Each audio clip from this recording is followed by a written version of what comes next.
Forget everything we thought we knew about Ferrari's 2025 Formula One season.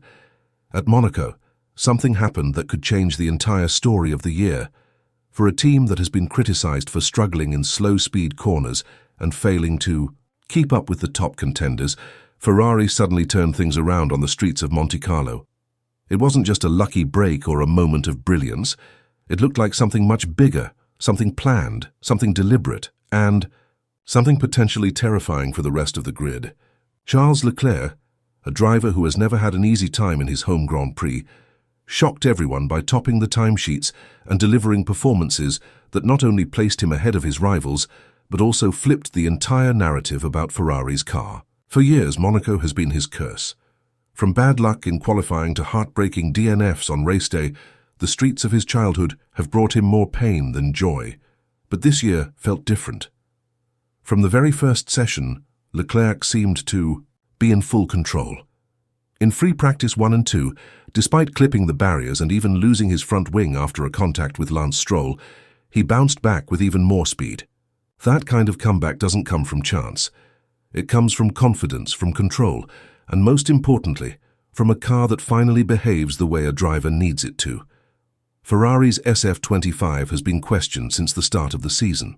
One of its biggest weaknesses has been its performance in slow-speed corners. Tracks like Bahrain and Baku exposed these flaws and left Ferrari searching for answers. But in Monaco, a circuit that consists almost entirely of slow, tight turns, the car looked completely different. It came alive. Leclerc's performance wasn't just good, it was methodical and clinical. The data confirmed what our eyes saw. In sector times, particularly in Turn 8 and Turn 12, Leclerc was cutting through the corners with such precision and ease that even the top teams struggled to keep up. While drivers like Lewis Hamilton showed consistency, it was Leclerc who showed dominance. Sector 3 of the Monaco track is known for demanding bravery and car balance. It's where the driver either finds the limit or gets punished. And Leclerc didn't just survive there, he gained time. He gained ground exactly where Ferrari has struggled the most this season, and the Delta graph painted a clear picture. Where others were cautious, Leclerc was confident. Where others lost time, Ferrari gained it. That shift can't be ignored.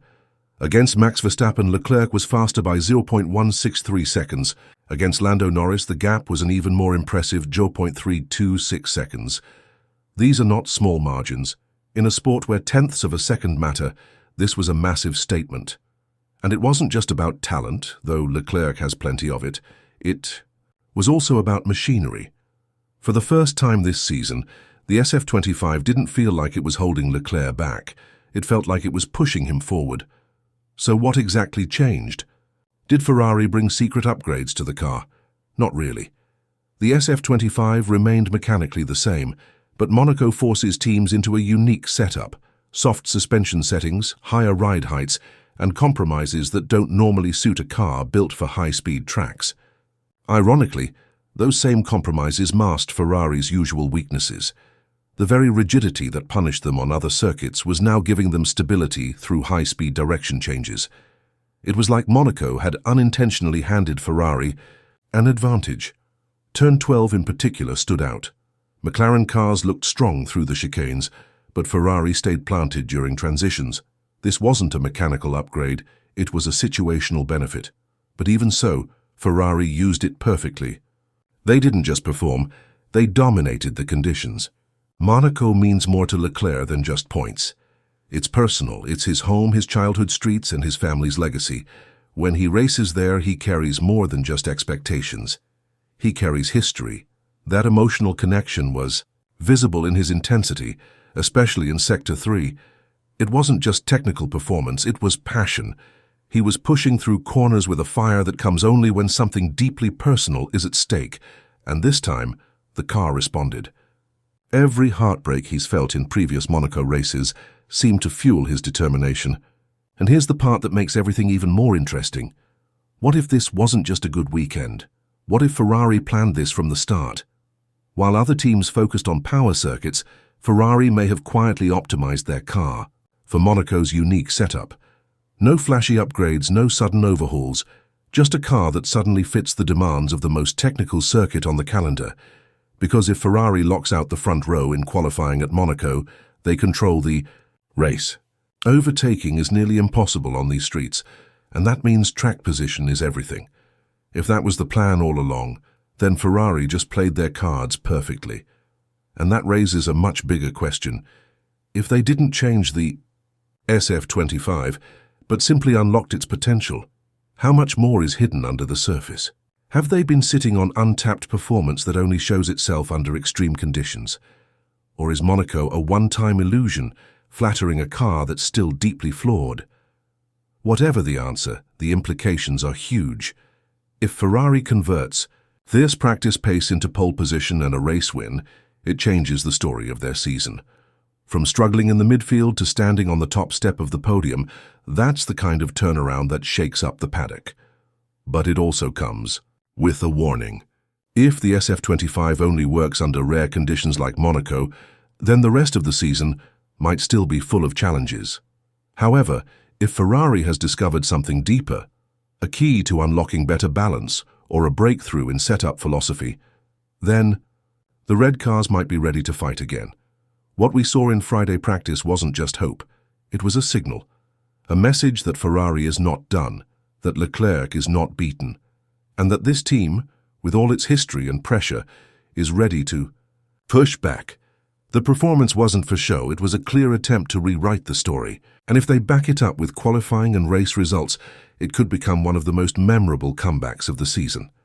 There's also an emotional side to this story that can't be ignored. For Leclerc, winning in Monaco wouldn't just be another trophy. It would be redemption, a moment that turns years of pain into something meaningful. The fans in Maranello have waited a long time for a moment like this, and if Ferrari delivers, the celebration won't just be about a race win. It will be about belief, about proving that even in a year full of struggles, there is still a path forward. Ferrari's performance in Monaco wasn't just a technical surprise, it was a psychological shift. It showed that the team still believes, that the driver still believes, and that when the pieces come together, they are still capable of delivering something special. Whether this moment leads to more success in the coming races or stands alone as a high point in a difficult year, it has already changed the way we view Ferrari's season. The grid has taken notice. Teams that once looked past Ferrari are now watching closely. Because if this performance wasn't a fluke, it means Ferrari is back in the game. And if Leclerc turns this momentum into a win at his home race, it will be one of the most emotional and powerful victories in recent Formula One history. This is more than just another race weekend. It's a turning point, a statement, a moment that could change the course of the 2025 season, and for Ferrari, it might just be the spark they needed to reignite their fight at the front of the grid. Only time will tell whether Monaco was a breakthrough or a beautiful illusion. But one thing is clear, Ferrari showed something we hadn't seen all year: potential, real, frightening potential. And that means the rest of the grid better be ready. Because if Ferrari is back, the battle for the top just got a lot more interesting.